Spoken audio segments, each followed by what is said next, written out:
بزرگترین سایت تخصصی لوازم الکترونیکی در دنیا، وبسایت دل اکستریم که در سال 2005 تأسیس شده و روزانه 1000 کالا به محصولاتش اضافه میشه و تازه بیش از 3000 تامین کننده داره.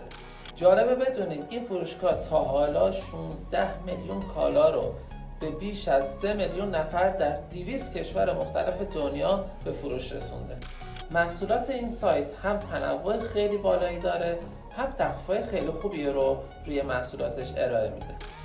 تازه بجز لوازم الکترونیکی شما میتونید پوشاک، لوازم خانگی، هر چیزی که شما فکر کنید هم میتونید از این سایت سفارش بدید. اینم بگم که لوازم جانبی گوشی‌های مثل اپل و سامسونگ به طور ویژه‌ای توی این سایت حمایت میشه. جمله پایانی: اگه اصل بودن کالا خیلی براتون مهمه و عاشق لوازم الکترونیکی هستین، دل اکستریم اولین و تنها مقصد شماست.